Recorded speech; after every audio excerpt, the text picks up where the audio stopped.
The casket gleamed under the chandeliers of St. Augustine's Cathedral, polished mahogany reflecting the faces of 500 mourners who had come to pay their final respects to the Honorable Garrison Carrington, former federal judge, pillar of Connecticut society, beloved father. Dorothea Carrington sat in the second row. She had been his wife for nearly half a century. She had made his coffee every morning at 6:30 sharp. She had pressed his judicial robes before every court session. She had hosted his dinner parties, remembered his colleagues' birthdays, maintained his household with the precision of a Swiss watch. And now at his funeral, she sat behind his children like a distant relative who had arrived uninvited. The arrangement had been Sterling's idea. Her eldest stepson had called the funeral director personally to ensure the seating reflected what he called proper family hierarchy. Blood relatives in the front row, everyone else behind. Thea, as she preferred to be called, had not argued. After over 4 decades, she had learned that arguing with the Carrington children was like arguing with the tide. The water would simply rise around you until you drowned. She watched Sterling approach the podium now, his silver hair perfectly styled, his black suit tailored to perfection. At 68 years old, he carried himself with the same rigid authority his father had possessed, though without any of the warmth Garrison had occasionally shown in private moments. Sterling gripped the podium and surveyed the congregation with the practiced calm of a man accustomed to commanding rooms. His law firm represented 3 Fortune 500 companies. His summer home in the Hamptons had been featured in Architectural Digest. His opinion of his stepmother had remained unchanged since the day his father announced their engagement in 1979. "My father," Sterling began, his voice resonating through the cathedral's ancient stone walls, "was a man of principle, a man of justice, a man who dedicated his life to the law and to his family." Thea noticed how Sterling emphasized that final word, family, as if the meaning were obvious, as if everyone in the cathedral understood exactly who qualified. "He raised 3 children with unwavering devotion," Sterling continued. "He taught us the value of integrity, the importance of legacy, the meaning of the Carrington name." 3 children, over 4 decades of marriage, and Thea had been reduced to a footnote in her own husband's eulogy. She looked at Vivian, sitting in the front row beside her brother. At 65, Garrison's only daughter had aged into a woman of calculated elegance, her grief expressed through a designer black dress and pearls that had belonged to her mother, Garrison's first wife. Catherine Carrington had died of cancer in 1977, 2 years before Thea entered the picture. But her ghost had never truly left. The children made certain of that. Whitmore sat on Vivian's other side, the youngest at 62, scrolling through his phone with the casual disinterest of a man who had never worked a real job in his life. He managed, or claimed to manage, the family's investment portfolio. In reality, he simply signed whatever documents Sterling put in front of him and collected his quarterly distributions. The eulogy continued for 20 minutes. Sterling spoke of his father's landmark rulings, his contributions to constitutional law, his mentorship of young attorneys. Colleagues rose to share anecdotes about Garrison's brilliance, his wit, his commanding presence in any courtroom. Not one person mentioned his wife. Not one person acknowledged the woman who had stood beside him for nearly half a century, who had held his hand through 2 heart surgeries, who had nursed him through his final months as his memory faded and his body failed. When the service ended, Thea rose with the congregation as the pallbearers carried the casket down the center aisle. She watched her husband's body pass her row, and she felt something she had not expected. Relief. The thought shocked her so deeply that she stumbled slightly, gripping the pew in front of her. All those years of loving a man, serving a man, building a life around a man, and her first true emotion at his death was relief. She pushed the feeling down immediately, buried it beneath the numbness that had become her constant companion over the past months. There would be time to examine such thoughts later. For now, she had a role to play. The gracious widow, the composed hostess, the woman who never made scenes. The reception was held at Sterling's Greenwich estate, a Georgian mansion that made Thea's own home look modest by comparison. She circulated through the crowds of judges and attorneys and society figures, accepting condolences with practiced grace. "Garrison spoke so highly of you," a white-haired senator told her, though Thea could not remember ever meeting him before. "He was lucky to have you," a federal prosecutor said, patting her hand with mechanical sympathy. "If there's anything you need," offered a woman whose name Thea had already forgotten. "Anything at all." These were the sounds people made at funerals. Words without weight, gestures without substance. Everyone performing their expected roles before returning to their real lives, leaving the widow alone with her grief. Near the catering table, Thea paused to adjust her shoe, and she overheard Vivian speaking to a cluster of friends in that carrying voice she had inherited from her father. "It's just so difficult," Vivian was saying, dabbing at eyes that Thea noticed were completely dry. "Losing Daddy. But at least we have each other, the real family, to get through this together." The real family. Thea felt the words like a physical blow, though her expression revealed nothing. Decades of conditioning had taught her to absorb such strikes without flinching. She had heard variations of this sentiment countless times, from the children, from their spouses, from their own children who had grown up calling her Thea instead of grandmother. She was 71 years old. She had given her entire adult life to this family, and she was still, after everything, an outsider. The drive back to the Greenwich house took 20 minutes through tree-lined streets that had become as familiar as her own reflection. Thea had lived in this colonial mansion since 1979, ever since Garrison brought her home as his bride. She had chosen the paint colors, planted the gardens, selected every piece of furniture, but she had never once felt like she owned it. The house belonged to the Carrington name. She had merely been permitted to inhabit it. That night, Thea lay in the master bedroom she had shared with Garrison for over 4 decades, staring at the ceiling in the darkness. His side of the bed was empty, would always be empty now. The silence pressed against her like something physical.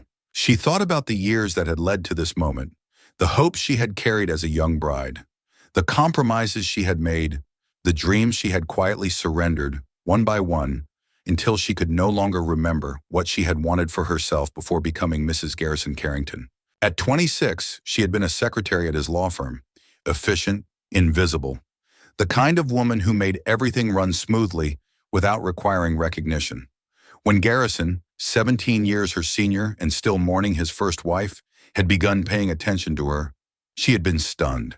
When he proposed after just 6 months of courtship, she had said yes without hesitation. She had believed she was stepping into a fairy tale.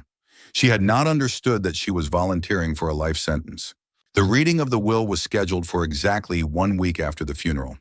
Thea dressed carefully that morning in a simple black dress, her white hair styled the way Garrison had always preferred it, swept back from her face in an elegant chignon. Her hands trembled as she drove to the offices of Aldrich Pemberton, the estate attorney who had handled Garrison's legal affairs for the past 30 years. 30 years. Aldrich had been to their house for countless dinner parties. He had laughed at Garrison's jokes, complimented Thea's cooking, brought his wife to their annual Christmas gathering. Surely he would have ensured that Garrison provided for her. Surely after all those years of marriage, she would be taken care of. The conference room on the 42nd floor offered panoramic views of the Long Island Sound, though Thea barely registered the scenery. Her attention was fixed on the 3 figures seated across the polished mahogany table. Sterling had brought 2 attorneys from his own firm. Vivian sat beside him, examining her manicured nails with studied indifference. Whitmore was already scrolling through his phone, though he at least had the decency to keep it below table level. They greeted Thea with careful politeness, the same careful politeness they had shown her since 1979, the kind of politeness that communicated clearly, "You are tolerated, not welcomed." Aldrich Pemberton entered with a thick folder of documents, his expression carefully neutral in the way of attorneys delivering news they would rather not share. He was 70 years old, distinguished in his charcoal suit, his white beard trimmed to perfection.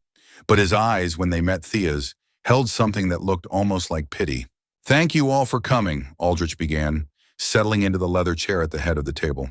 "I know this is a difficult time, and I'll try to make this process as straightforward as possible."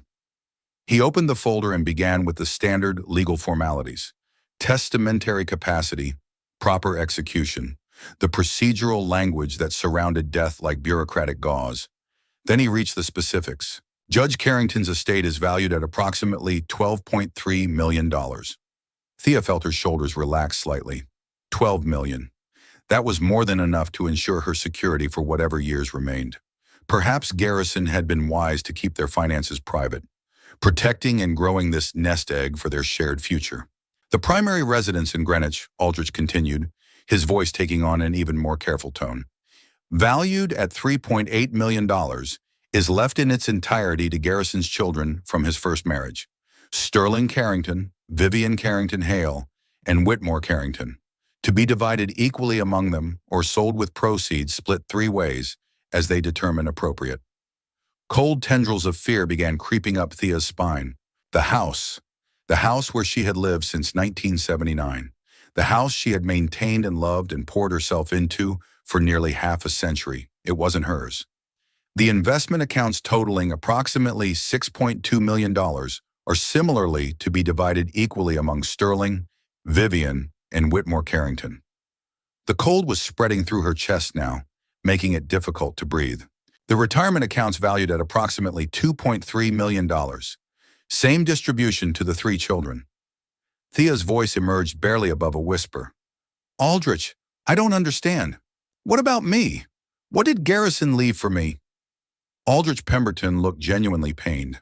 This man who had been to their dinner parties, who had laughed at Garrison's jokes, who had told Thea her roast lamb was the finest he had ever tasted.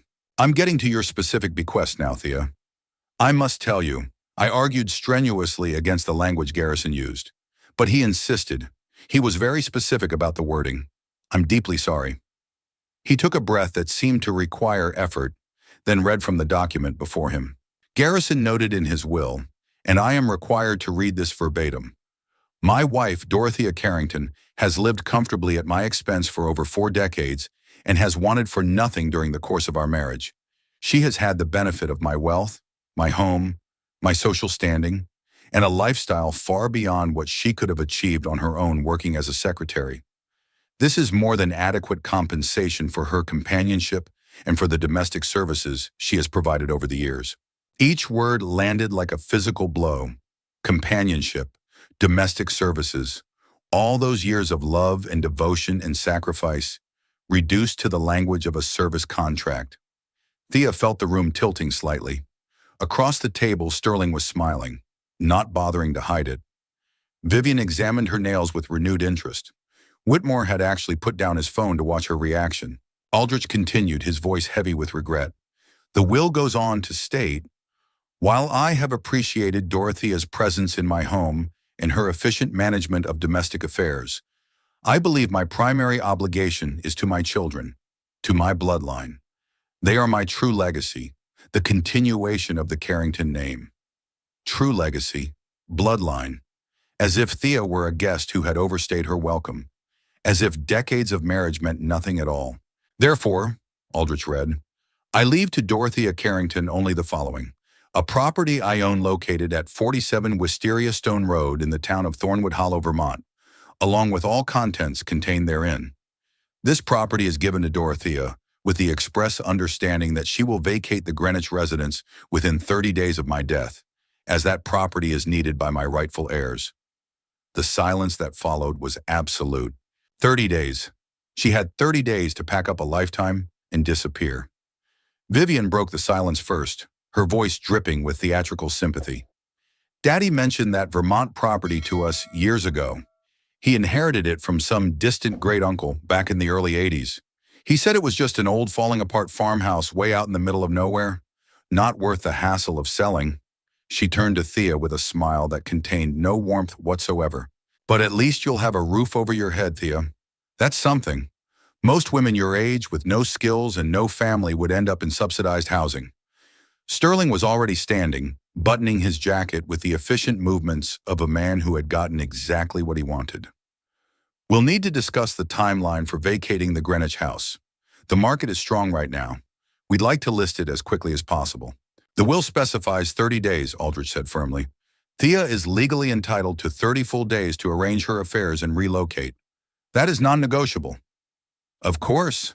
Sterling's smile was magnanimous, the smile of a victor who could afford to be generous. Take your full 30 days, Thea. We understand this is a transition for you. A transition, as if she were changing jobs rather than losing everything she had ever known. Aldrich slid a brown envelope across the polished conference table. His hand trembled slightly as he did so. This contains the deed to the Vermont property, now transferred to your name. There's also a key and a handwritten note from Garrison that he asked me to include. He was very insistent that you receive it personally. Thea opened the envelope with fingers that had gone numb. Inside was an iron key, old and rusted, the kind that looked like it belonged in a period drama. And there was a single sheet of Garrison's expensive stationery, his familiar, precise handwriting filling the page. 47 Wisteria Stone Road, Thornwood Hollow, Vermont. Thea, my darling, this is yours now. Go there as soon as you can. You will understand everything once you arrive. I am sorry I could not tell you before. They were always watching, always listening, always looking for ways to challenge anything I tried to do for you. Trust me one last time. All my love, always. Garrison. Trust me one last time. After publicly declaring that she had been nothing more than adequately compensated domestic help. After leaving her essentially homeless with nothing but an unknown property in a town she had never heard of. He wanted her to trust him. Thea stood on legs that did not feel quite steady. She picked up the brown envelope and walked toward the door without speaking to Sterling, Vivian, or Whitmore. She had nothing to say to them that would change anything. She had nothing left to lose. Thea, Aldrich's voice followed her. If you need anything, if you have questions about any of this, please call me. I mean that. She nodded without turning around and walked out. She made it to her car in the parking garage before the tears finally came. Sitting in her 12-year-old Honda Accord, the car Garrison had never thought to replace because he never thought about her needs at all, she sobbed until she had nothing left. All those years. She had given him all those years of her life, and he had reduced her to the help. The 30 days that followed were a masterclass in calculated cruelty. Sterling arrived at the Greenwich house the very next morning with a real estate agent and an interior designer in tow. They walked through the rooms with measuring tapes and color swatches, discussing renovations and staging strategies while Thea sat in the breakfast nook, drinking coffee she could barely taste. We'll definitely want to open up this whole space, the designer was saying, gesturing at the wall between the kitchen and the dining room. Knock out this wall, create a huge open concept living area. That's what sells in this market. That wall held decades of family photographs. Thea had arranged them herself, carefully curating the story of a life that had turned out to be fiction. The gardens are significantly overgrown, the real estate agent noted, peering through the window at the beds Thea had planted and maintained for over 4 decades. We'll need professional landscapers to clean all that up. First impressions are everything. Those were Thea's gardens. Every rose bush, every perennial, every carefully chosen plant selected to bloom in sequence from March through November. Her hands, her work, her vision. Now they were just obstacles to a profitable sale.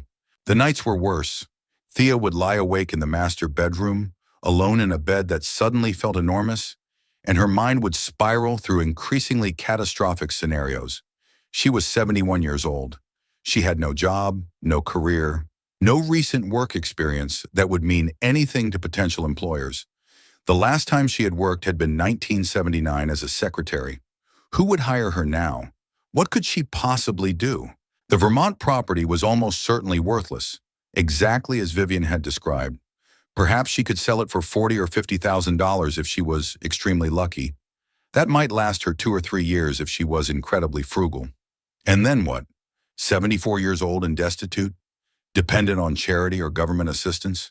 Some nights the fear was so overwhelming that Thea could not breathe properly. Her heart would race, her chest would tighten, and she would get up and pace the bedroom in the darkness, trying desperately to calm herself while her mind painted vivid pictures of homelessness and despair. Other nights the fear transformed into rage so intense it frightened her. How dare Garrison do this to her? How dare he let her spend all those years believing they were partners, building a life together, trusting completely, only to reveal in death that she had meant nothing? How dare he choose his entitled, ungrateful children over the woman who had devoted her entire adult life to him? But rage required energy that Thea was rapidly depleting, and maintaining anger is exhausting when you are simultaneously terrified. So mostly she just felt numb, going through the mechanical motions of packing up a life that had turned out to be built on sand. She packed 4 suitcases of clothes, throwing away most of what she owned, because what was the point of keeping it? These were the clothes Garrison had wanted her to wear, the persona he had wanted her to project for so many years. She packed 2 boxes of truly personal items, photographs from before her marriage, showing her parents and her younger self, letters her mother had written her over the decades, a few books that had belonged to her grandmother, their spines cracked from countless readings. That was it. Nearly half a century reduced to 4 suitcases and 2 boxes.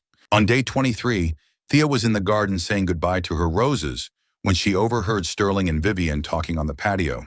They either did not know she could hear them or did not care.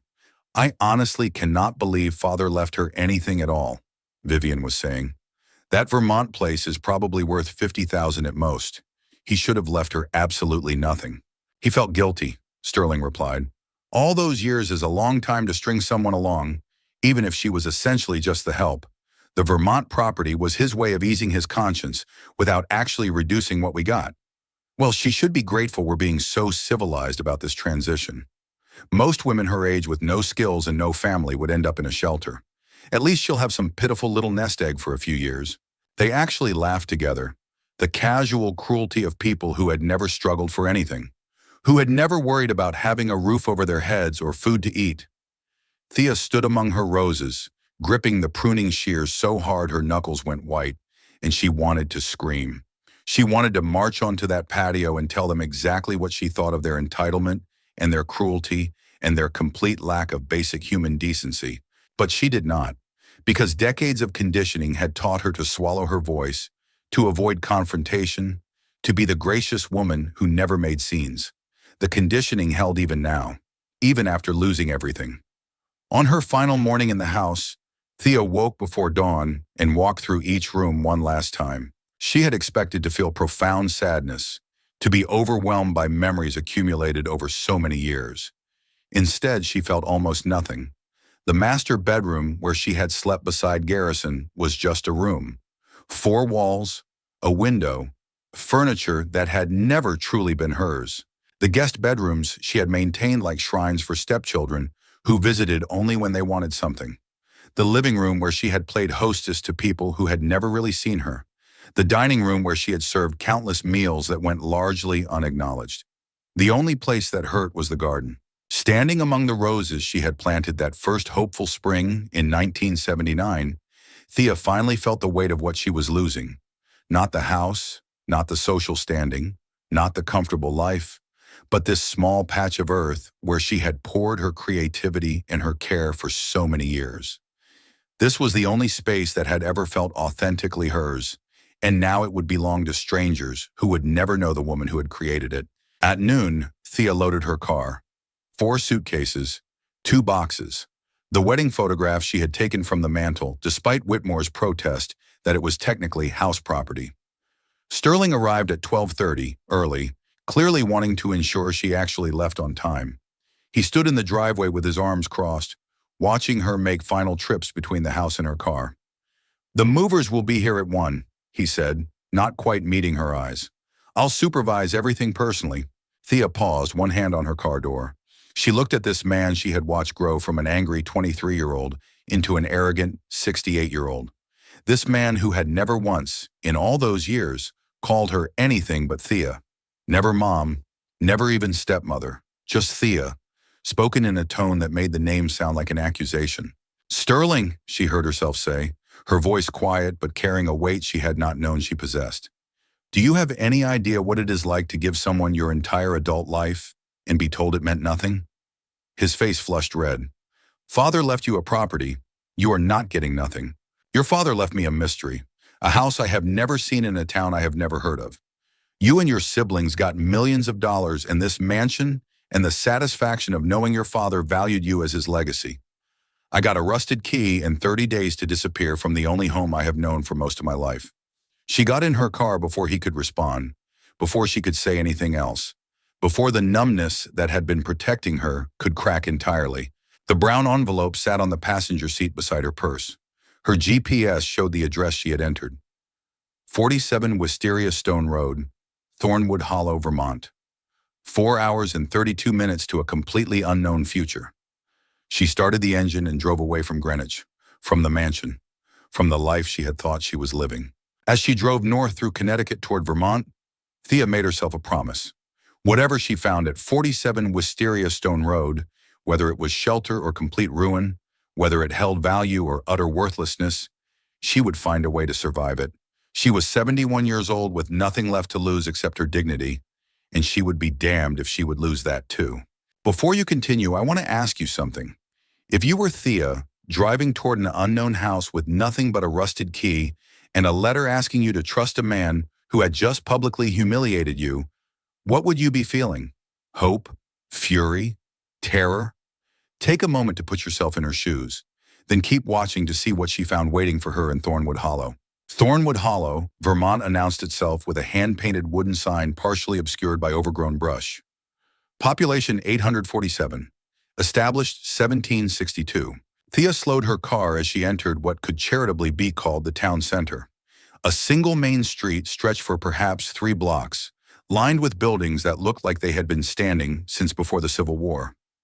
A general store with a faded green awning, a diner with checkered curtains in the windows, a tiny post office that appeared to share space with a barber shop, a white church with a modest steeple, a stone library that looked like it had been built when Vermont was still a republic. It was the kind of town that time had forgotten, the kind of place that existed in Hallmark movies and Norman Rockwell paintings, but that Thea had never imagined actually existed in real life. And then she noticed something strange. People were watching her, not with the casual curiosity that strangers naturally attract in small towns. Not with suspicion or hostility. They were watching her with something that looked almost like recognition, as if they had been expecting her. An elderly man sweeping the sidewalk in front of the general store paused mid-sweep and lifted his hand in a small wave. A woman arranging flowers outside the diner turned to watch the car pass, nodding slightly as if confirming something to herself. A group of teenagers sitting on the library steps looked up from their phones with genuine interest, rather than the usual teenage indifference. Her GPS directed her to turn off Main Street onto Wisteria Stone Road, which began as regular pavement for about 200 yards before becoming a dirt road that wound into increasingly dense forest. Ancient oak trees lined both sides of the road, their massive trunks suggesting they had been standing for centuries. Their spreading branches created a tunnel of green shade that filtered the late afternoon sunlight into dancing patterns across her windshield. The road was rough, rutted with old tire tracks, and Thea had to drive slowly to avoid bottoming out her sedan. The forest pressed close on both sides, beautiful but slightly intimidating in its density. She had not seen another car or house since turning off Main Street. After what felt like forever but was probably only about a mile, her GPS announced in its cheerful mechanical voice, "You have arrived at your destination." Thea stopped the car and sat for a long moment, her hands gripping the steering wheel, suddenly afraid to look up. She was afraid of what she might see, or more accurately, afraid of what she might not see. Afraid that Vivian had been right, and she would find nothing but a collapsing ruin. Afraid that her last hope would turn out to be worthless. Then she took a deep breath, lifted her eyes and stared. The property was not what Vivian had described at all. The house sat in a large clearing surrounded by those massive oak trees, standing like ancient sentinels guarding something precious. It was old, certainly, built from gray fieldstone that had to date back to at least the early 1800s, probably earlier.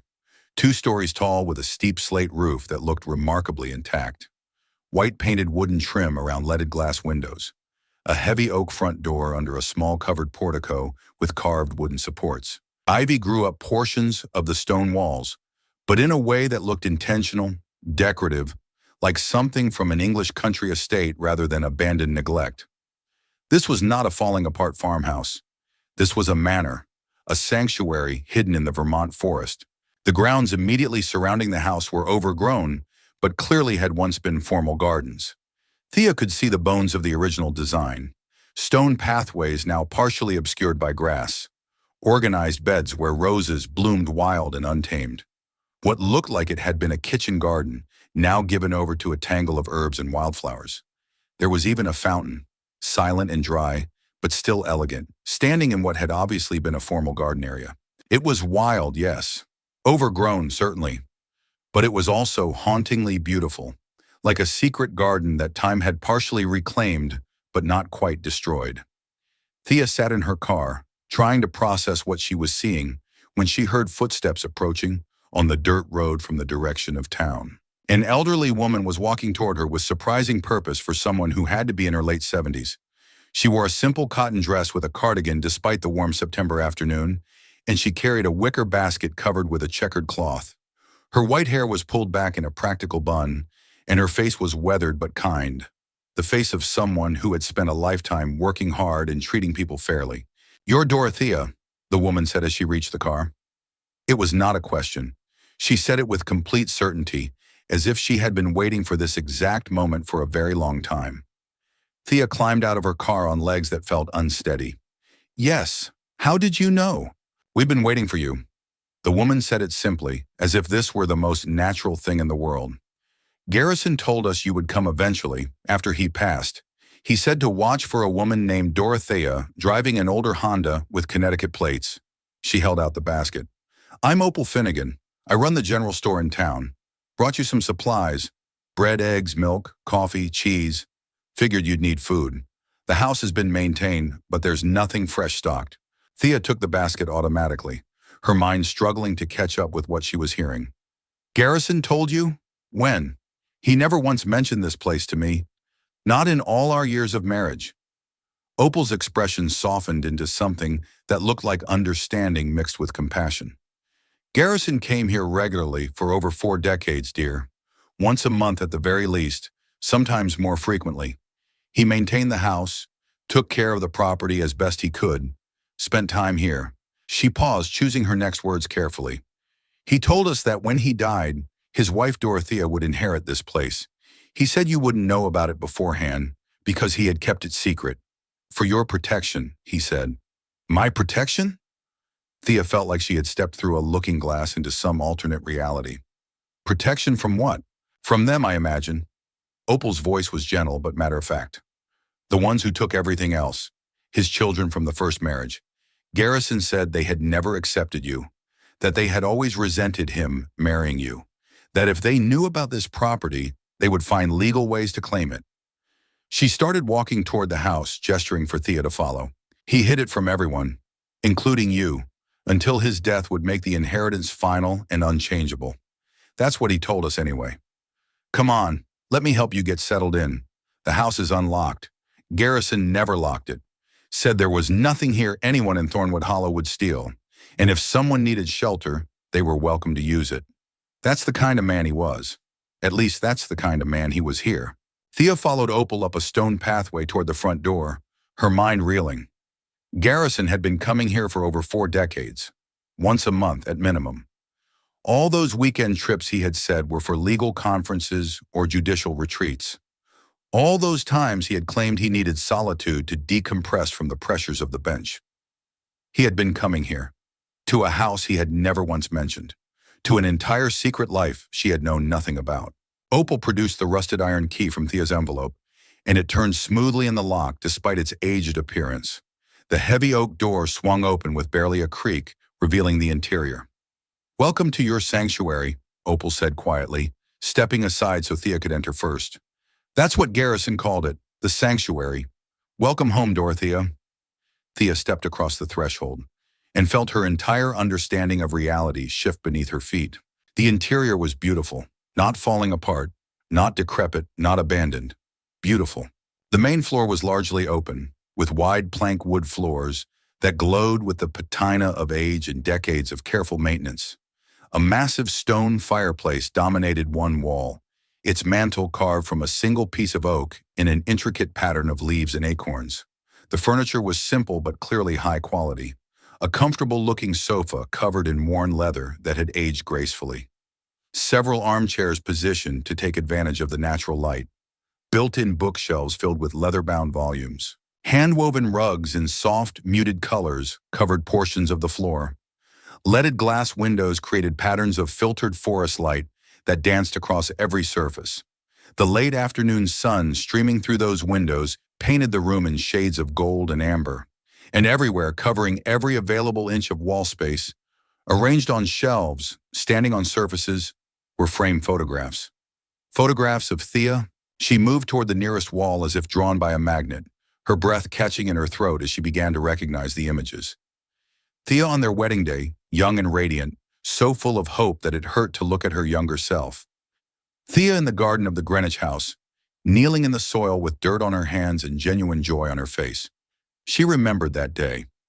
It had been the spring of 1982, the first year her roses had truly flourished. Thea laughing at something, the camera capturing a moment of unguarded happiness she did not remember ever feeling. Thea reading in a chair, afternoon sunlight catching her hair. She must have been in her 30s in that photo. She did not remember Garrison ever taking it. Thea sleeping peacefully. Thea cooking in the kitchen. Thea standing at a window looking out at something beyond the frame. Thea at different ages, in different seasons, in different unguarded moments throughout their marriage. All of them carefully photographed, beautifully framed, displayed like a private museum dedicated to one woman, her. "He loved you very much," Opal said quietly from behind her. Anyone who saw this place knew that immediately. This was his shrine to you, his secret place where he could come and remember who he really was beneath all the expectations and performance of his life in Connecticut. Thea's eyes filled with tears for the first time since Garrison had died. She had been too shocked at the funeral, too numb during the will reading, too terrified during the 30 days of being systematically erased from the only life she had known. But here, surrounded by overwhelming evidence that Garrison had treasured her, that he had built an entire sanctuary dedicated to their life together, she finally broke. The sobs came from somewhere deep inside her, a place she had kept locked for so many years. She stood in the middle of this room full of her own image and wept for everything she had lost and everything she had never known she had. Opal let her cry without interruption. Some grief needs to be witnessed, not managed. After several minutes, when the first wave had passed, Opal gently guided her to sit on the comfortable leather sofa. "Let me show you the rest," Opal said. "Then I'll leave you to rest and process everything. But first you need to see it all. You need to understand what Garrison really left you." She led Thea through the house with the familiarity of someone who had been maintaining it for years. The kitchen was a charming blend of old and functional, an antique wood stove sitting alongside modern appliances that had been carefully chosen to match the historical aesthetic. Copper pots hanging from wrought iron racks, a deep farmhouse sink made of soapstone, open shelving displaying beautiful dishes that Thea had never seen before, but that somehow reflected her exact taste. The dining room featured a long oak table that could seat 12, though it was clearly rarely used for large gatherings. The chairs were hand-carved, each one slightly different, as if they had been collected over years rather than purchased as a set. Upstairs, 3 bedrooms opened off a central hallway. Each was simply but comfortably furnished, with handmade quilts on the beds and fresh flowers in vases on the nightstands. Someone had prepared the house for her arrival. The master bedroom had another fireplace and windows overlooking the forest. The 4-poster bed was covered with a quilt in shades of blue and cream that Thea recognized immediately. She had owned a quilt just like it as a child, made by her grandmother. It had been lost decades ago in a move. This one was either identical or somehow the same one, restored and preserved. And there were more photographs, dozens more, including some she had never known existed. Candid shots that Garrison must have taken without her knowledge, capturing her in ordinary moments of simply living her life. Reading in bed, brushing her hair, standing at the window watching the rain. "The house has been maintained for years through a fund Garrison established," Opal explained as they walked back downstairs. "He set up an arrangement with the local bank to pay for utilities, property taxes, basic maintenance, and repairs. It's all covered for the next 75 years. You will never have to worry about those expenses." "But why?" Thea's voice cracked on the question. "Why keep this place secret for so long? Why not just tell me about it? Why make me think I was getting nothing while his children got everything?" Opal led her to a door beneath the staircase that Thea had not noticed before. It was made of the same oak as the front door, with the same iron hardware, blending almost invisibly into the wall. "Because of his children," Opal said gently. Garrison knew that if Sterling, Vivian, and Whitmore learned about this property, they would find legal ways to claim it. They would argue about marital assets and estate divisions. They would hire attorneys and file motions and do everything in their power to take it from you. She opened the door to reveal a small study, perhaps 10 feet by 12, with no windows. 3 walls were lined floor to ceiling with built-in bookshelves, but instead of books, the shelves held folders, binders, and document boxes, all meticulously labeled in Garrison's precise handwriting. The 4th wall contained an antique mahogany desk with a green-shaded banker's lamp and a leather chair that looked like it had been sat in countless times over many years. And there in the very center of the desk, positioned with obvious intention, was a thick cream-colored envelope with "My beloved Thea" written across it in Garrison's familiar script. "This," Opal said softly, "is what he really wanted you to find. This is why he built the sanctuary." Thea picked up the envelope with hands that trembled so badly she nearly dropped it. The paper was expensive, heavy stock, the kind Garrison had always used for important legal documents. He had sealed it with actual wax, a deep burgundy color pressed with what looked like a family crest she did not recognize. She broke the seal and pulled out what turned out to be 8 pages covered in Garrison's precise, elegant handwriting. "My dearest, most beloved Thea, if you are reading this, I am gone, and you have found the sanctuary. I imagine you are confused, angry perhaps, certainly hurt by the words you heard in Aldrich's office. I am desperately, profoundly sorry it had to happen this way. I am sorry I could not share this place with you while I was alive. Sorry I could not tell you about it. Sorry I could not let you understand what I was doing all these years. But Sterling, Vivian, and Whitmore were always watching, always waiting for any excuse to challenge my decisions, any opportunity to claim what they believed was rightfully theirs. They hired investigators to follow me twice. They had my phone records examined. They even on one occasion attempted to have me declared incompetent so they could seize control of my finances. If they had known about this property, they would have found ways to take it. Lawyers can always find ways. I know this better than most, after 4 decades on the federal bench, so I hid it. Since that spring of 1979, I hid it and protected it and prepared it for you. I have been coming to this house since I inherited it from my great-uncle Thomas Carrington in May of 1979, 3 months after our wedding.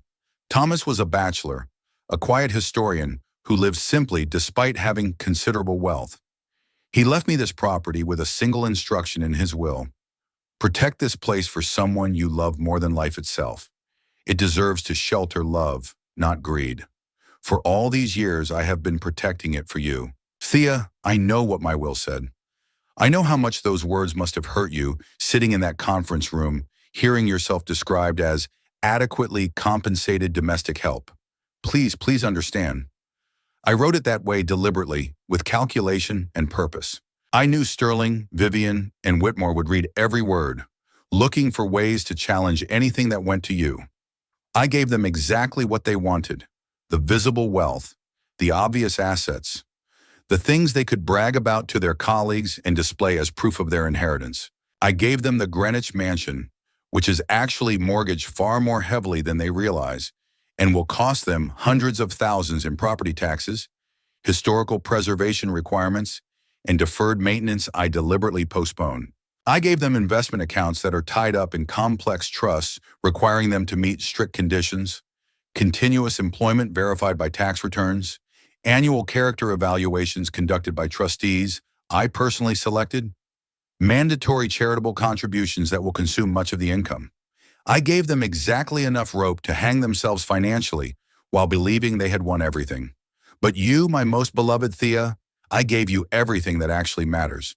This house sits on 312 acres of protected woodland. I had the property assessed last year. The land alone is worth approximately $3.2 million to conservation groups who have already expressed serious interest in purchasing it should you ever wish to sell. The house itself is valued at another $1.6 million as a historical structure with its original features intact. But more important than any monetary value, I gave you freedom. The trust fund I established will cover all property expenses, utilities, taxes, maintenance, insurance, for 75 years. You will never have to worry about money for this place, never have to fear losing it. The deed is in your name only. It has been since 1979, established as a personal gift completely separate from our marriage. It is legally untouchable by anyone, as my attorneys will confirm if it is ever challenged. There is more. The filing cabinets in this study contain documents I accumulated over 4 decades as a federal judge. Information about powerful families, influential people, dealings that certain parties thought were safely buried. I never used this information. That would have been unethical and wrong, but I kept it carefully documented and organized because information is insurance. If Sterling, Vivian, or Whitmore ever discover this property and try to challenge your ownership, if they ever try to make your life difficult or claim you manipulated me, you have the means to protect yourself. The files labeled with their names contain documentation of financial dealings and personal matters they would very much prefer stayed private.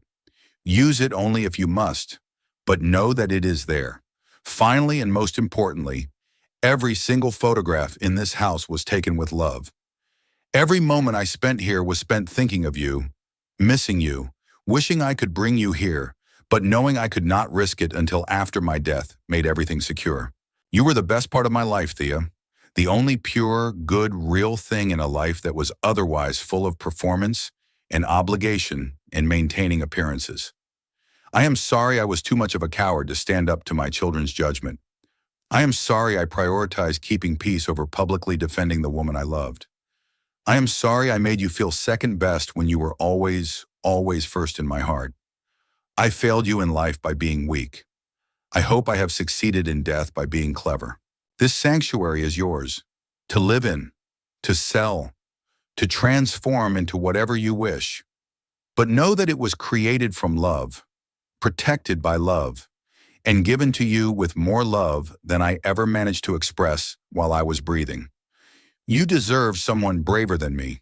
You deserve someone strong enough to choose you openly over avoiding conflict. But I gave you what I could. This place, this protection, this proof that you were cherished even when I was too weak to show it publicly. Forever and always yours, Garrison. Thea read the letter 3 times, tears streaming down her face. Each reading revealed new layers of meaning, new depths of the complicated, flawed, ultimately devoted love Garrison had felt for her. He had been weak. She could acknowledge that now without the acknowledgement destroying her. He had been too afraid of his children's disapproval to ever truly stand up for her. He had let her suffer their cruelty for all those years rather than risk open confrontation. But he had also spent those same years building her a fortress, hiding assets that would now provide for her completely, documenting information that would protect her if she ever needed protection, creating a sanctuary that existed solely to prove his love. It was not enough. It would never be enough to erase decades of being treated as less than by the very people who should have welcomed her. But it was something. It was more than she had believed she would ever have. When Thea finally looked up from the letter, Opal was still standing quietly in the doorway, patient and kind. He was a complicated man, Opal said softly. Flawed, certainly. Weak in some ways, as you have no doubt realized. But his love for you was never complicated. That was the one thing he was absolutely certain about. Thea carefully folded the letter and set it on the desk. Then she turned to the filing cabinets Garrison had mentioned. She opened the top drawer of the first cabinet and found exactly what his letter had described. Property deeds showing her sole ownership since 1979. Financial documents detailing the trust fund. Legal papers confirming everything he had written. The second cabinet contained more sensitive material. Folders labeled with names she recognized from Connecticut society. Documentation of deals and arrangements and secrets that powerful people had believed were safely hidden. The third cabinet made her catch her breath. 3 thick folders labeled with familiar names. Sterling Carrington, Vivian Carrington Hale, Whitmore Carrington. She pulled them out and sat at Garrison's desk to read. What she found was devastating in its thoroughness and brilliant in its execution. The trusts Garrison had established for his children were not simple inheritances at all. They were elaborate structures with strict conditions designed to make accessing the money as difficult as possible.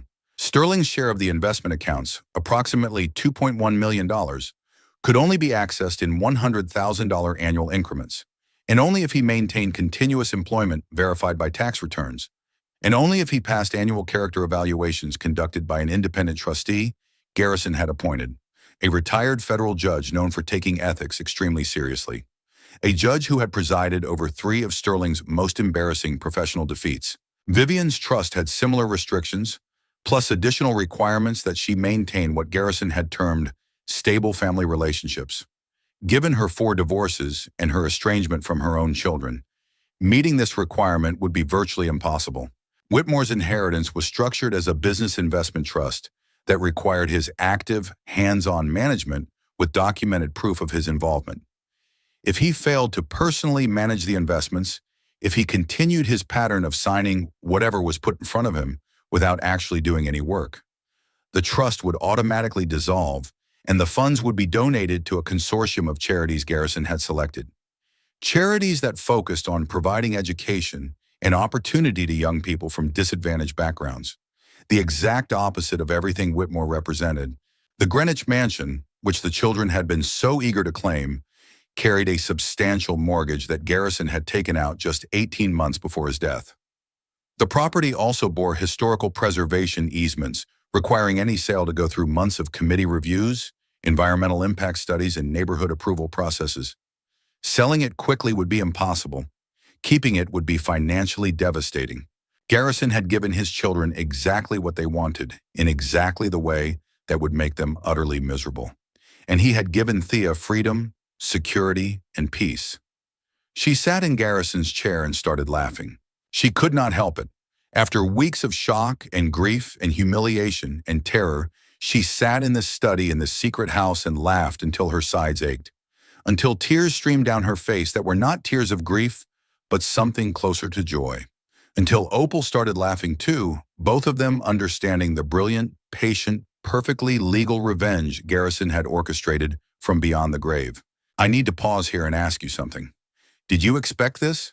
When you saw that rusted key and heard those cruel words in the attorney's office, did you imagine this is where the story was going? What do you think Garrison's children will do when they discover the truth about their inheritances? And what do you think they will do when they discover the truth about this property? Comment your prediction below. Then keep watching. Thea spent her first 2 weeks in Thornwood Hollow trying to process the complete inversion of everything she had believed was true. The house was comfortable, peaceful, isolated in the best possible way. She had everything she needed. Opal had been absolutely right about the maintenance fund covering all expenses. Electricity, water, heat, all functioning perfectly, all paid for through Garrison's carefully established trust. The pantry had been stocked with non-perishables that would last her months. The refrigerator, she discovered, had been filled with fresh food just days before her arrival, as if someone had known exactly when she would come. Every day, Opal stopped by with something from her garden or her store. Fresh tomatoes from the last of the summer harvest. Eggs from chickens she kept behind the store. Bread she baked herself every morning. She never stayed long, seeming to understand that Thea needed time alone to process. But she also never let a day pass without checking in. Gradually, Opal introduced her to other Thornwood Hollow residents. Pastor David Chen was the first. He arrived on Thea's 3rd day, a kind-faced man of about 62 with graying hair and gentle eyes. He served the small white church in the town center, the one Thea had noticed when she first drove through. Garrison funded the complete roof replacement on our church 7 years ago, David told her over coffee in the sanctuary's cozy kitchen. Wouldn't let us put up a plaque or even acknowledge the donation publicly. He just said a church needs a sound roof to shelter its congregation. He paused, his expression thoughtful. He talked about you constantly, you know. Every time he came to town, he'd stop by the church to sit quietly in the sanctuary. Not your sanctuary, the church sanctuary. He said it helped him think. And when we talked afterward, it was always about you, your gardens, your kindness, the way you made his house a home even though his children made it as difficult as possible. Thea's throat tightened. Why did he never bring me here? Why keep it secret all those years? David's expression grew serious. He told me once that if his children knew about this place, they would destroy it to spite him, or destroy it to spite you. He said they had spent all those years trying to drive you away, and if they knew he had built you a sanctuary, they would stop at nothing to take it from you. He met her eyes directly. He also told me something else. He said keeping this place secret from you was the hardest thing he had ever done in his life. He said every time he came here, he wished he could bring you with him. But he knew that if you knew about it, you would never be able to hide that knowledge from his children. They watched you too carefully. They would have seen it in your face. Thea absorbed this, turning it over in her mind. Garrison had been protecting her, not just with money and property, but with secrecy itself. He had borne the burden of the secret alone, so that she would not have to bear the burden of hiding it. It did not excuse years of letting her suffer, but it helped her understand. Over the following days, more residents of Thornwood Hollow came to meet her. Mrs. Harriet Blackwood, 91 years old and sharp as a tack, had known Garrison's great-uncle Thomas. "Finest man I ever knew," she declared from her wheelchair on the sanctuary's front porch. "Thomas Carrington loved this land like it was his own child. When he died and left it to Garrison, I was worried. Big city judge inheriting our quiet little forest. But Garrison honored Thomas's memory. He protected this place, and now you're here to protect it too." Samuel and Ruth Morrison, a couple in their 70s who ran the town's small library, shared stories of Garrison's quiet philanthropy. He had purchased 5,000 new books for the library when state budget cuts threatened to close it. He had funded scholarships for local children to attend college. He had established an emergency fund for elderly residents facing unexpected expenses. "He lived two lives," Ruth said thoughtfully, her silver hair catching the afternoon light streaming through the sanctuary's windows. There was Judge Carrington in Connecticut, all formality and appearances. And there was Garrison here, the man who shoveled snow from the church steps and read to children at the library and never once acted like he was better than anyone else. Thea listened to each story, piecing together a portrait of a husband she had apparently never fully known. In Connecticut, Garrison had been distant, reserved, a man who kept parts of himself carefully hidden. She had assumed those hidden parts were simply his need for solitude, his introvert's requirement for space. Now she understood that the hidden parts were not about what he was keeping from her, but what he was keeping for her. On her 8th night in Thornwood Hollow, Thea could not sleep. She walked through the house in the darkness, looking at the photographs that covered every wall. So many images of her. So many moments she had not known were being captured. Garrison must have spent years quietly photographing her, developing the images in secret, framing them with care.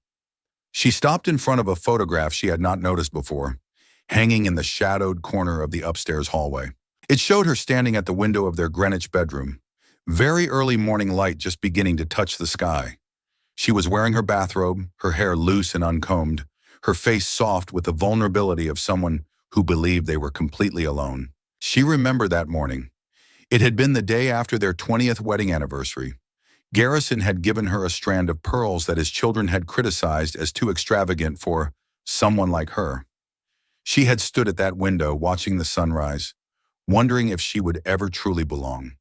He had been watching her. She had not known he was awake. She had believed herself completely unobserved in her moment of doubt and loneliness. And he had captured it, framed it, brought it here to this secret house, and hung it on the wall where he could see it whenever he visited. Why this image? Why this particular moment of her private pain? Then she understood. He had seen her. All those years when she believed herself invisible to him, merely tolerated rather than treasured, he had seen her. He had witnessed her struggles and her sorrows. He had known what his children put her through, and he had been too weak to stop it directly. So he had done this instead, built her a sanctuary, documented his love in photographs, prepared for the day when he would be gone and she would finally be free to know the truth. The tears came again, but they were different this time. Not grief, not even relief. Something closer to understanding. Garrison had failed her in so many ways, but he had also loved her in the only way he knew how. It was not enough. It would never be enough. But it was real. I want you to think about something for a moment. Have you ever loved someone who could not show their love the way you needed them to? Have you ever felt invisible to the people who should have seen you most clearly? And have you ever discovered too late that they saw you all along? They just could not find the words or the courage to tell you? Hold that thought, because Thea's story is about to take another turn. The first sign of trouble appeared exactly 17 days after Thea arrived in Thornwood Hollow. She was in the garden, beginning the slow process of reclaiming the overgrown beds, when her phone rang. The number was unfamiliar, but the area code was Connecticut. "Mrs. Carrington?" A voice she did not recognize. Young, professional, carefully neutral. This is Jennifer Walsh from Sterling Carrington's office. I'm calling to schedule a meeting regarding the Vermont property. Thea's hands stilled on the pruning shears she had been using. What meeting? Mr. Carrington has learned that the Vermont property is significantly more valuable than originally understood. He and his siblings would like to discuss options for resolution. Resolution. Such a clean legal word for what Sterling actually wanted. There is nothing to discuss, Thea said calmly. The property was left to me in the will. The deed has been in my name since 1979. It is not subject to discussion or negotiation. Mr. Carrington's attorneys believe there may be grounds to challenge. Tell Mr. Carrington, Thea interrupted, that if he wants to discuss this property, he can come here and discuss it in person. I will not negotiate through intermediaries. She ended the call before the young woman could respond. 3 days later, a black Mercedes appeared on the dirt road leading to the sanctuary. Thea watched from an upstairs window as the car navigated the rutted road with obvious difficulty. It was not designed for rural Vermont. It was designed for Greenwich country clubs and Manhattan parking garages. Watching it struggle through the forest was almost satisfying. The car stopped, and Sterling emerged from the driver's seat. Vivian climbed out of the passenger side, her designer heels immediately sinking into the soft earth. Whitmore unfolded himself from the back seat, already scrolling through his phone. They stood in the clearing, looking at the house, and Thea watched their expressions shift from confident expectation to confused uncertainty. They had expected a shack, a ruin, something that matched Vivian's dismissive description. Instead, they saw a manor, stone walls, slate roof, formal gardens, overgrown but obviously substantial. A property that spoke of history and value and permanence. Thea gave them a full minute to absorb what they were seeing. Then she descended the stairs, walked to the front door, and opened it with the calm composure of a woman welcoming expected guests. Sterling, Vivian, Whitmore. She nodded to each of them in turn. Please, come in. They followed her inside, and she watched their faces again as they took in the interior. The quality furniture, the architectural details, the photographs. Vivian actually stopped walking when she noticed the photographs. Row after row of Thea's image, covering the walls like wallpaper. Her mouth opened, then closed again without producing sound. Thea gestured toward the living room. Please, sit down. I'll make tea. She served them in the living room using the beautiful china she had found in the kitchen. China that had belonged to Thomas Carrington, Garrison's great-uncle. Fine English porcelain that was probably worth more than anything the children had inherited. She was gracious, composed, completely in control of the situation. They had clearly expected to find her desperate and broken. Instead, she was calm, centered, obviously comfortable in this house, radiating the quiet power of someone who has finally found their footing after a long fall. Sterling cleared his throat awkwardly. Thea, we've come to discuss the property situation. We believe there has been a misunderstanding about the will and this property's value. Really? Thea took a delicate sip of her tea. What kind of misunderstanding? Vivian leaned forward, her voice taking on the sharp edge it always got when she believed she had the advantage. Our father clearly did not understand the true value of this property when he left it to you. Now that we've done research, had the county records examined, we realize this estate is worth considerably more than anyone knew at the time the will was written. As his children and his primary heirs, Sterling added, we believe we have a legal right to shares of all significant marital assets. Thea set down her teacup with precise care. This property is not a marital asset. It was deeded to me in 1979 as a personal gift from your father, completely separate from our marriage. I have all the documentation to prove it. Aldrich Pemberton can confirm every detail. We do not believe that legal distinction is valid. Whitmore spoke for the first time, looking up from his phone. We think any property given during a marriage should be considered joint marital property, subject to equal division. Then I suppose you will have to take me to court. Thea's voice remained perfectly calm. But before you do that, before you make that decision, I think there is something you should know. She stood and walked to the study. When she returned, she carried a thick manila folder. She laid it on the coffee table between them, like a weapon being placed on a negotiating table. This folder contains detailed documentation about the trusts your father actually established for your inheritances. Sterling's confident expression flickered. Trusts with conditions and restrictions you are going to discover very soon when you actually try to access your money. It also contains information about various personal and business matters that you would all probably prefer stayed private. She met Sterling's eyes directly. Your father spent 4 decades as a federal judge. He documented everything he learned about everyone, including his own children. He never used the information. That would have been unethical, but he kept it meticulously organized, and he left it all to me. Vivian had gone pale. You're bluffing. I never bluff. Thea's voice could have frozen the September air. Your father taught me that. She opened the folder and withdrew 3 separate documents, laying them face up on the table so they could see the headings. Sterling, there are documents here about some of your business dealings that would not look good if they became public. The Henderson case, for instance. The circumstances around the settlement would interest the State Bar Association very much. Sterling's face had gone the color of old snow. Vivian, your financial arrangements during your divorces were not entirely above board, were they? The hidden accounts in the Cayman Islands, the undervalued artwork, the tax implications alone would keep investigators busy for years. Vivian's perfectly manicured hand had begun to tremble. And Whitmore, your company has some accounting irregularities that the IRS might find very interesting. The shell corporations, the questionable deductions, the unreported income from foreign investments. Whitmore had actually put down his phone. Your father collected information the way some people collect rare books. He never weaponized it because he was a better person than that. But he left me the option to use it if I ever needed to protect myself. Thea stood, signaling that the meeting was over. So here is my offer, and I want to be very clear that this is the only offer I am going to make. She looked at each of them in turn, making sure she had their complete attention. Walk away, accept the will exactly as it was written.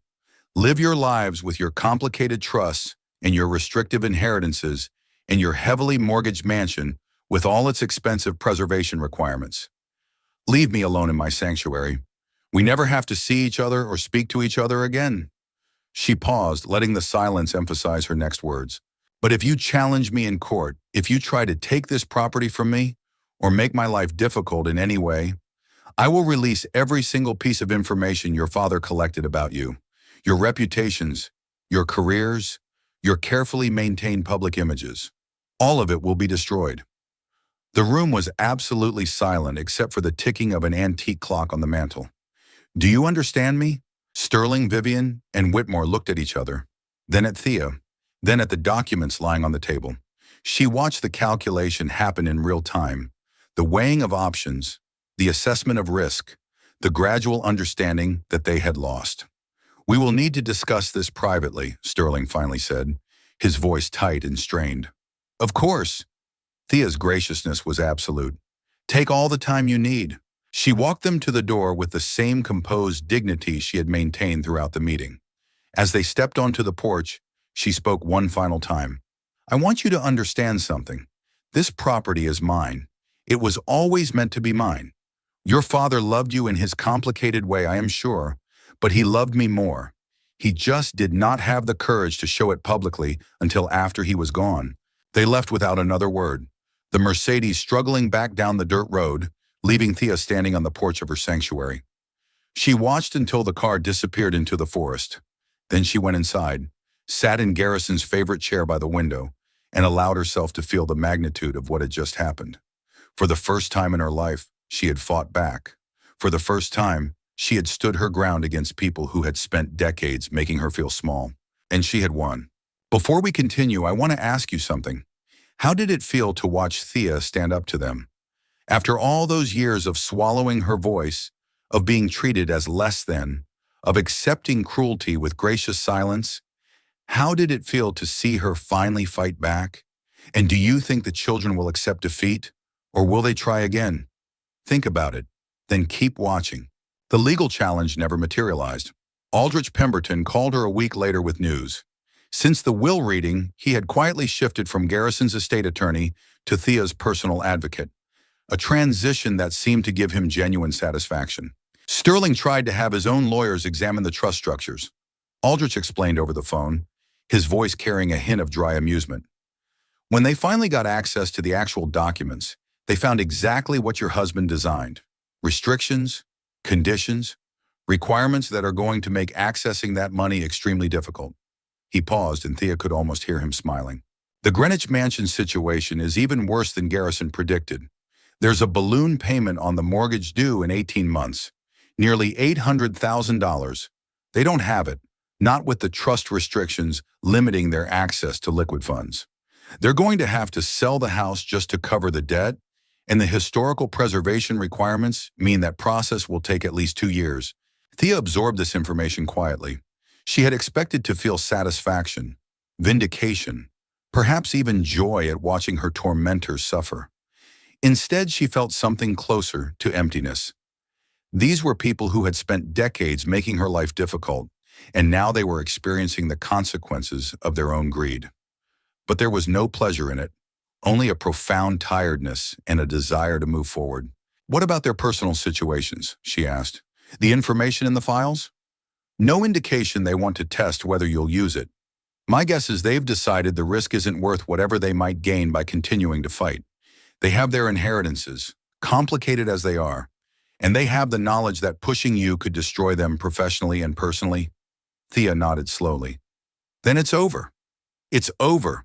That night, for the first time since arriving in Thornwood Hollow, Thea slept through the night without waking, without fear, without the low-level anxiety that had been her constant companion for decades. When she woke the next morning, the autumn sun was streaming through her bedroom windows, and she felt something she had not experienced in so long, she had almost forgotten what it felt like. Peace. The months that followed were a gradual transformation. Thea threw herself into restoring the sanctuary's gardens. She hired workers from town, young people who needed jobs, older people who needed purpose, and together they began reclaiming the formal gardens from decades of benign neglect. The rose beds bloomed again under her care, dozens of varieties she had never seen before, including several that must have been planted by Thomas Carrington himself nearly a century ago. The kitchen garden produced vegetables and herbs that she shared with neighbors who stopped by to help or simply to visit. The stone pathways were cleared and releveled. The fountain was repaired and began flowing with clear water again. The work was physical and demanding, and exactly what she needed. Every day she fell into bed exhausted, too tired for the anxious thoughts that had plagued her for so long. Every morning she woke eager to continue. She updated the house gradually, preserving its historical character while adding modern comforts. A new heating system that kept the rooms warm without destroying the original radiators. A renovated kitchen with better appliances, though she kept the original farmhouse sink and the copper pots that hung from the ceiling. New plumbing, new wiring, new insulation in the attic, all the invisible improvements that would keep the house standing for another century. She chose art for the walls, not replacing the photographs of herself, but adding her own selections alongside them. Paintings by local artists. Prints she had always loved but never purchased because Garrison's taste had dominated their shared spaces. Textiles and sculptures, and found objects that spoke to something in her that had been silent for so many years. She filled the bookshelves with books she actually wanted to read. Not the leather-bound legal volumes Garrison had displayed, but novels and memoirs and poetry collections and histories that interested her. The books of her own taste, reflecting her own mind, taking up space in her own home. And she joined the community of Thornwood Hollow in ways she had never joined any community before. She volunteered at the library every Tuesday and Thursday, helping Samuel and Ruth Morrison with cataloging and children's programs. She assisted with Sunday services at Pastor David Chen's church, not out of religious obligation, but out of genuine desire to be part of something larger than herself. She joined the informal group of older women who gathered at the diner every Wednesday morning for coffee and conversation. Women who had lived full lives and lost spouses and rebuilt themselves. Women who understood exactly what she was going through. For the first time in her adult life, Thea had real friends. People who knew her as Thea, not as Mrs. Garrison Carrington. People who valued her company for who she was, not for what she could provide. People who asked about her day because they genuinely wanted to know, not because they were performing the expected social rituals. She was 71 years old, and she was finally learning what it felt like to belong. One afternoon in early spring, nearly 6 months after she had arrived in Thornwood Hollow, Thea was organizing papers in Garrison's study when she found something she had not noticed before.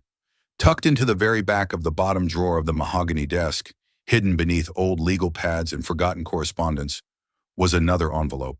Thick cream-colored paper, sealed with burgundy wax, her name written across the front in Garrison's handwriting. This envelope was labeled differently than the first. For Thea's future, open when you are ready. Her hands trembled as she broke the seal. Inside was a deed. 25 acres of land on the eastern edge of Thornwood Hollow, adjacent to the sanctuary property. A small cottage, a restored barn, all of it deeded to her name, purchased by Garrison 12 years earlier and held in trust until this moment. There was also documentation of another trust fund, $750,000, specifically designated for what Garrison had called whatever projects or purposes Dorothea Carrington chooses to pursue in her new life. And there was a final letter, shorter than the first, written in handwriting that seemed slightly shakier, as if penned more recently. My darling Thea, if you have found this, you have had time to settle into the sanctuary, time to understand what I tried to give you. Time, I hope, to forgive me for being too weak to give it to you sooner. Now I want to give you something else. You spent so many years living my life, serving my needs, adapting to my world. You were brilliant at it, and I was grateful every single day, even when I did not show it. But you had dreams of your own once. I remember them. You used to talk about wanting to help people, to create something meaningful, to build a place where women like you, women who had given everything to others, could find rest and renewal. I never helped you pursue those dreams. I was too focused on my own career, my own legacy, my own complicated relationship with my children. I let your dreams shrink until I think you forgot you ever had them. This is my attempt to give them back. 25 acres, a cottage, a barn that could be converted into anything you imagine, and enough money to make it real. Build something, Thea. Create something. Transform something. This is your blank canvas. Paint it however makes you happy. I will not tell you what to create. That would defeat the purpose. This gift is about giving you choices, not making them for you. But I will say this, whatever you build it with the knowledge that you are capable of extraordinary things. You always were. I just never gave you the space to prove it. Now you have the space. Now you have the time. Now you have the resources. Now, my beloved Thea, you have everything except me. Make something beautiful. Forever yours, Garrison. Thea sat at the desk for a long time, holding the letter, watching the spring sunlight shift across the study walls.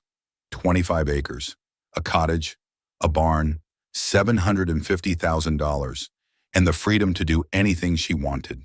She thought about the women she had met over the past 6 months, the widows struggling to rebuild their lives, the women who had spent decades in difficult marriages, the mothers whose children had grown up and forgotten them, the retired professionals who had defined themselves by their careers and now felt lost without them.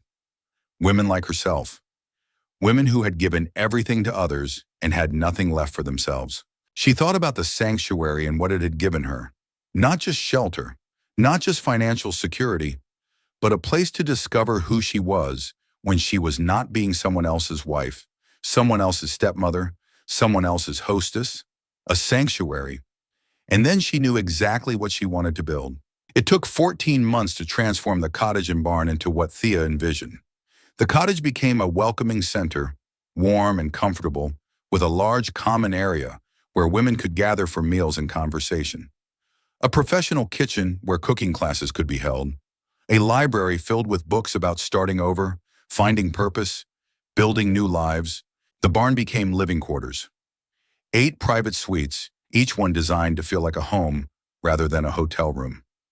Each one with its own character, its own colors, its own small touches that Thea had chosen with care. Fresh flowers in every room, good linens on every bed, windows that looked out over the Vermont forest, reminding every resident that nature continued its cycles regardless of human struggles. She built a meditation garden between the 2 buildings, with winding paths and quiet benches and a small pond that reflected the sky. She added a greenhouse where residents could learn gardening skills, growing their own vegetables and flowers. She created a workshop space in a smaller outbuilding, where local artisans would come to teach pottery, woodworking, weaving, painting. She hired staff from Thornwood Hollow, a counselor who specialized in life transitions, a financial advisor who could help women understand their options, a physical therapist who believed in the healing power of movement, a cook who prepared nourishing meals that brought people together around the table, and she gave it a name, Carrington Haven. The name was deliberate. She was claiming the Carrington legacy for herself, transforming it from a symbol of exclusion into a beacon of welcome. The family name that had been used to push her away would now be used to invite others in. The first residents arrived on a Tuesday morning in October, exactly 2 years after Thea had driven away from Greenwich, with nothing but a rusted key and a letter asking her to trust. There were 8 of them, ranging in age from 61 to 79. A retired teacher whose husband had left her for a younger woman, a former nurse whose children had scattered across the country and rarely called, a widow like Thea, recently bereaved and utterly lost, a woman who had spent 30 years in an emotionally abusive marriage and was finally free. 4 others, each with her own story of loss and resilience. Thea greeted each of them at the door of the main building. She showed them to their rooms. She made them tea and sat with them in the common area, listening to their stories, sharing her own. "I know what it feels like to be invisible," she told them that first evening, as autumn light painted the common room in shades of gold. "I know what it feels like to give everything to others and have nothing left for yourself. I know what it feels like to wonder if your best years are behind you." She looked around at the faces watching her, some uncertain, some grieving, some hopeful, all of them searching for something they had lost. "But I also know this. It is never too late to discover who you are. It is never too late to build something new. It is never too late to find a community that sees you and values you and makes space for everything you have to offer." She smiled, and it was the smile of someone who had found her way home after a very long journey. Welcome to Carrington Haven. Welcome to the rest of your lives. 1 year later, on a crisp October morning, Thea walked through the gardens of Carrington Haven, watching the residents go about their days. Margaret, the retired teacher, was in the greenhouse showing 2 newer residents how to transplant seedlings. She had discovered a gift for gardening she had never known she possessed, and now she spent most mornings coaxing green things to grow. Patricia, the former nurse, had started a walking group that circled the property every afternoon. She had lost 20 pounds and gained a purpose. She was now certified as a senior fitness instructor and led classes 3 times a week. Ellen, who had been so broken when she arrived that she barely spoke for the first month, was teaching a painting class in the workshop. Her watercolors of Vermont landscapes hung in the common room, and she was planning her first public exhibition at the Thornwood Hollow Library. 18 women now called Carrington Haven home. Some stayed for a few months, rebuilding themselves enough to move on to independent lives.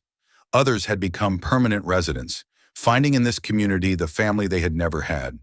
All of them were transformed from who they had been when they arrived. Thea was 73 years old now. Her hair was completely white, and her movements were slower than they had been when she first drove up that dirt road. But her eyes were brighter than they had been in decades. Her smile came more easily.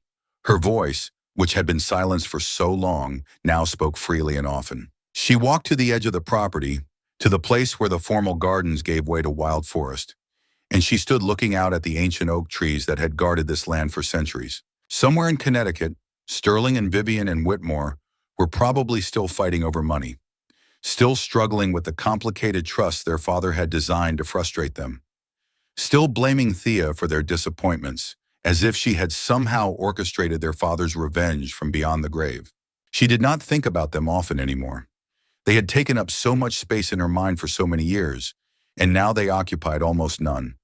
They were not her concern. They never really had been.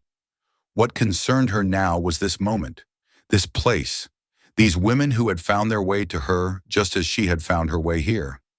What concerned her now was the future, stretching out before her like the Vermont forest, unknown, a little wild, full of possibility.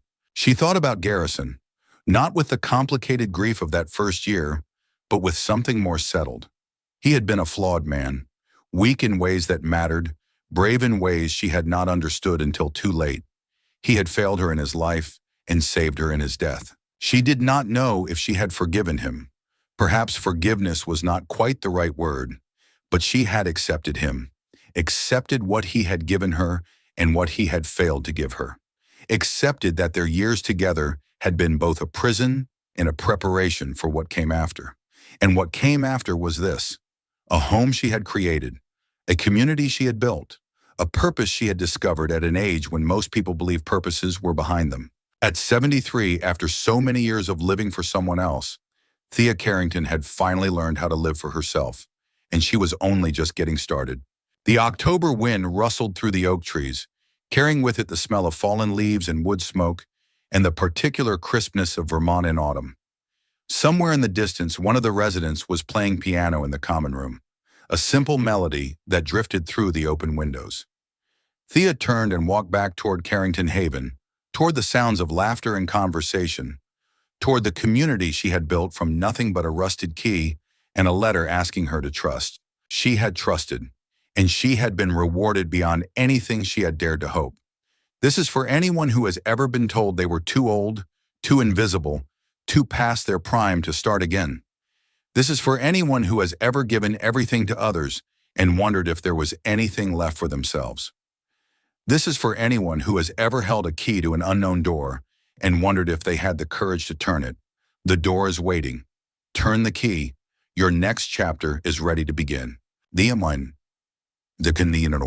Thank you for staying with Thea through her entire journey, from the devastation of that conference room to the triumph of Carrington Haven, from believing she had nothing to discovering she had everything she needed to build a new life.